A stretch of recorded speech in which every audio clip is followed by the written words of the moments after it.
Hariom সকলকে, this is Anisha. Welcome and welcome back to another mini vlog.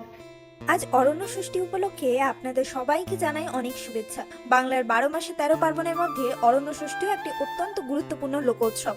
আজকের ব্লগে আপনাদের দেখাবো আমাদের বাড়ির অরণ্য ষষ্ঠীর কিছু বিশেষ মুহূর্ত ও আচার অনুষ্ঠান। সকালে উঠেই শুরু হয়ে গেছে পুজোর প্রস্তুতি। ফল, ফুল, বটগাছের ডাল এবং অন্যান্য পুজোর সামগ্রী সাজিয়ে নেওয়া হয়েছে। মা ষষ্ঠী দেবীর আশীর্বাদে সন্তানের মঙ্গল ও সুস্বাস্থ্য ও দীর্ঘায়ু কামনা করে এই ব্রত পালন করা হয়। বাড়ির বড়রা খুব যত্ন করে সমস্ত নিয়ম মেনে পুজোর আয়োজন করছে। উপরে এসেছিলাম গিয়ে প্রদীপটা বানাতে। চলো এবার নিচে গিয়ে বাকি যেগুলো জোগাড় আছে সেগুলো সেরে নিই। বাচ্চা দেখলেই আমার কেমন খেলতে ইচ্ছা করে, সেটা হোক মানুষের বাচ্চা কি বিড়ালের বাচ্চা।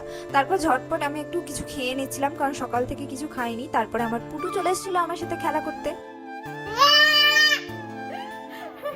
দেখেছো, বলো আমি কথা বলতে শিখছি আস্তে আস্তে। আমি সুন্দরভাবে রেডি হয়ে এসেছি। আমাকে কেমন লাগছে তোমরা জানিও কিন্তু, বলো।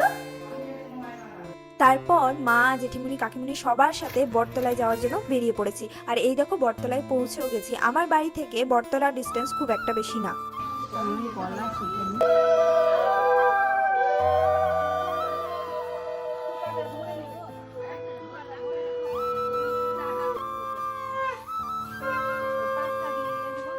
এক মিনিটের ব্লগে পুরো পুজোটা তো দেখানো সম্ভব নয়, তাই সেটা দেখতে গেলে তোমাদেরকে আমার বড় ভিডিও দেখতে হবে, যেটা ইউটিউব চ্যানেলে পোস্ট থাকবে আর সাথে ফেসবুকেও। তো এখানে আমার ঠাম্মি আমাকে সুতো পরিয়ে দিচ্ছিল, ষষ্ঠীর সুতো। আর এখানে আমার পুটুকেও সেই সুতোটা বাঁধা হচ্ছিল। সে বাঁধবে না কিছুতেই, যাই হোক করে বাঁধা। চলো আজকের জন্য এতটাই, দেখা হচ্ছে নেক্সট কোনো মিনি ব্লগে। ততক্ষণের জন্য টাটা, টেক কেয়ার, হারিওম সকলকে।